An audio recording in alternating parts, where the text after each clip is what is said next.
What's coming is a very severe recession. The monetary tightening on top of a world where growth is deaccelerating, inventories are sky high. The funny thing about the supply chain is you go back a year, so kind of this time last year, we all remember headline, supply chain's broken down, the shelves are bare. So all true, that was happening at the time, and that's when I started working on the book. But what a lot of purchasing managers did, and inventory managers, they doubled their orders. They said, well, or tripled the orders. They said, well, if the supply chain's breaking down and I want just a normal amount, I better order 3 times as much or twice as much just to get what I want. And they did. Welcome back to the New Finance Channel, where we delve deep into the world of finance, economics, and market trends. Today, we're going to dissect the insights of renowned financial expert Jim Rickards and what he believes is on the horizon for our global economy. Rickards has sounded the alarm, predicting a looming recession due to a mix of monetary policies and unexpected shifts in the marketplace. As always, we aim to provide a comprehensive view of his thoughts, predictions, and the potential repercussions on the financial landscape. But before we dive in, please remember to smash that like button and consider subscribe to The New Finance. Let's get started. Well, what happened was by the summer, some of that pressure had been alleviated, and here come the shipments into the warehouses that are twice as much or 3 times as much as what you needed at the exact same time that the Fed was destroying demand. And so demand drops off a cliff. Retail sales drop off a cliff. The warehouses go from being empty to being full to the rafters. And now all that merchandise is sitting there. So, Nike, just many examples. So what do you do when you're in charge of inventory? You cut prices. You don't want that inventory. It costs a lot of money to keep it in the warehouses, number one. Number two, a lot of it's seasonal. It's like, who wants to buy, a summer dress in December? Not too many people. So they just slash prices, and that reduces margins and reduces profits. Jim Rickards predicts a severe recession due to monetary tightening and slowing global growth. Elevated inventories stem from past supply chain disruptions when purchasing managers overordered, anticipating continued breakdowns. However, as supply chain pressures eased and large shipments arrived, demand simultaneously declined due to the Federal Reserve's policies, leading to plummeting retail sales. So we're just kind of flying into the face of all that with the Fed tightening rates into weakness. The Fed will be the last to know because they're very model driven and the models are badly flawed, mostly with the Phillips curve, and they're focused on the unemployment rate, which is not a good measure of what's going on in the labor force. So we're flying into a really bad recession. The stock market's starting to get the message, but you've got this pivot narrative you can't quite get rid of. Some of the buy the dips people are still around, so count on them to buy into what could be a horrendous bear market. You got your buy and hold crowd. Remember in 2000, 2001, the NASDAQ dropped 80%. And a lot of people got out, but they said, well, just hold on to it. Well, it did come back, but it took until 2015. That's a long time. A lot of people died in the meantime. You're waiting 14 years to get back to where you were. So those people are still around, but there is what I call the pivot crowd. So the Fed pivot is a narrative, and it kind of goes like this. Yeah, the Fed's tightening. We see that. Inflation is going to come down really fast. The economy is going to slow down really fast. Both of those things are happening. Inflation, a little less so, but the economic slowdown is there. And the Fed's going to get the wake-up call and have to cut rates. And cutting rates, that's the pivot. They're going to pivot from rate hikes to rate cuts. And that's good for tech stocks, so buy stocks. Now, that's the narrative. There are 2 huge fallacies in that.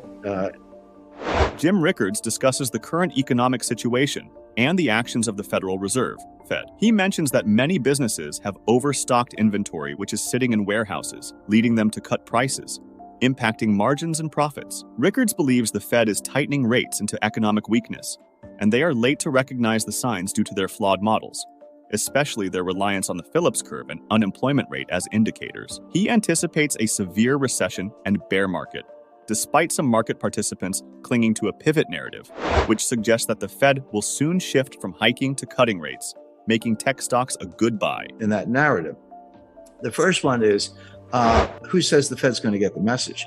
And if you look at what Jay Powell said and what he repeated, we're going to raise rates, we're going to crush inflation. I've been following this for 50 years. I've never seen a Fed chairman use the word pain 3 times in one paragraph, but he did, and he meant it. He knows there's going to be a recession. They're causing it in part.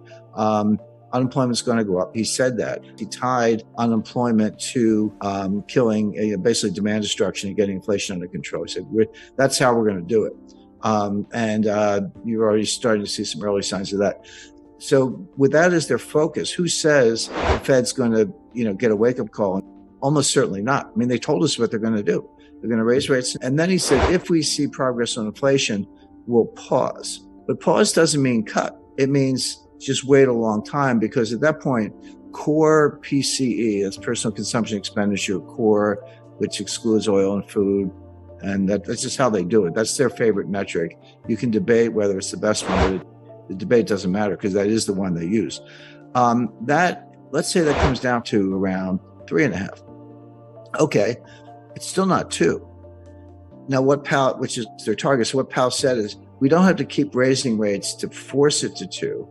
We just have to raise them enough that it'll get to 2 on its own. That's what they call restrictive policy. So, but that's not a rate cut.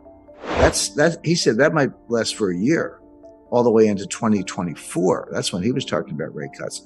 Now, again, this can change, but they've told us what they're going to do. I always say, forecasting the Fed's the easiest thing I do, because they actually tell you what you're going to do, what they're going to do. You just have to listen and believe them. Now, the hard part. Rickards identifies 2 fallacies in this narrative. Firstly, he doubts the Fed will change its stance soon, citing comments from the chairman, Jay Powell, about the intent to tackle inflation, even if it causes economic pain. Secondly, even if the Fed achieves its inflation targets, a pause in rate hikes doesn't necessarily mean a rate cut. Rickards emphasizes that the Fed often telegraphs its intentions, but the challenge is in predicting the broader economic consequences of their actions. Jim Rickards discusses the stock market and the Federal Reserve's potential policy moves. He is skeptical of the stock market notion that rates will be cut, and highlights the inconsistency in seeing economic downturn signals as buy signals for stocks. He anticipates a coming recession that might be severe, with the Federal Reserve increasing rates, leading to more unemployment and a decrease in the stock market value. Part is understanding how badly they're going to destroy the economy and when they're going to get the wake-up call. That's the hard part of the analysis. But telling you what they're going to do is the easy part, because they kind of tell you. So the stock market notion that somehow they'll be cutting rates is just false. But the second fallacy is even bigger. Is tell me why it's a buy signal for stocks if the Fed is throwing the economy into such a bad recession that unemployment is going to go up significantly and growth is going to come down, inflation is going to come down. Why is that a buy signal for stocks? Maybe at the bottom, and the bottom might not be till late 2023. Okay, yeah, there are opportunities to buy the bottom, but we'll be nowhere near the bottom. Bear market rallies are really interesting. Some of the biggest rallies in history have been in the middle of bear markets, where you ended up losing everything, but for a couple of days or weeks even, it's the bottom's in, you buy stocks, etc. So you have to watch out for that. So my expectation is the recession's coming. It's going to be really bad. Inflation is going to come down fast, but not quite fast enough for the Fed. They're going to keep raising rates, destroying demand, raising unemployment, and we're going to wake up with a severe recession, high unemployment, and a much lower stock market. I was around for the 2008 financial crisis. I was around for 1998 financial crisis. I negotiated that bailout for LTCM.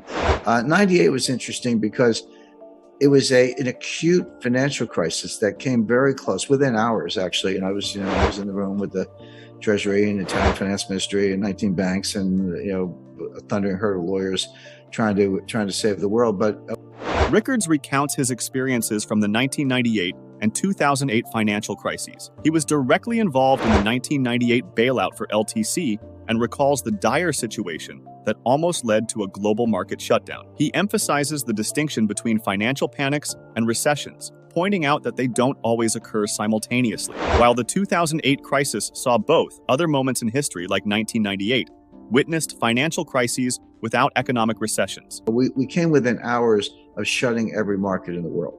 There was a $4 billion all cash. You couldn't use the word due diligence because there wasn't time. It was just, hey, the Fed wants us to do this, so let's just do it. So that worked. but it was a very close call. They would have shut down Tokyo and then around the world, London and finally New York. And they would have opened days later, but that's how, with trillions of dollars of losses, it would have been worse than what actually happened in 2008. It didn't happen, but there was no economic recession at the time. That confuses a lot of people because, and particularly if you're using 2008 as a frame of reference, there are financial panics and financial crises and liquidity crises, and there are recessions, some of which are severe. But they're two different things. 98 was an acute financial crisis with no recession. 2000 was a mild recession, but there was no severe financial crisis. Now, NASDAQ collapsed, but there wasn't a lot of leverage in NASDAQ. There was no contagion there, but it didn't spread because no banks failed, no major brokerages failed, et cetera. So in 1990, a mild recession, but no financial panic. October 1987, interesting, stock market fell 22% in one day. Not a week or a month, but one day, down 22%. And that was a financial crisis, but there was no recession. So they're separate things. However, they can happen together. And 2008 was an example. There we had both. But I would encourage analysts to separate those two things. Again, they came together. It was horrific, but they can happen separately. My point is, we may have a very bad recession, possibly worse than 2008. But 2008 is a model, and that may be what we're heading for, bearing in mind that these are two separate vectors. He cites various examples such as the NASDAQ collapse in 2000, which didn't result in a severe financial crisis due to a lack of leverage and contagion. In 1987, the stock market fell 22% in a day, marking a financial crisis but not leading to a recession. Rickards stresses the importance of distinguishing between these economic events. He ends by warning that the upcoming recession could be worse than that of 2008 and urges analysts to treat financial crises and recessions as two separate entities. And that wraps up our analysis of Jim Rickards' perspectives on the financial scene. And that's it for this video. Let us know your thoughts in the comments down below. Thanks for watching till the end. Before you go, make sure to like and subscribe and click the notification bell to trigger YouTube's algorithm and see more of our videos on your homepage. Thanks for watching and see you next time for more interesting videos like this.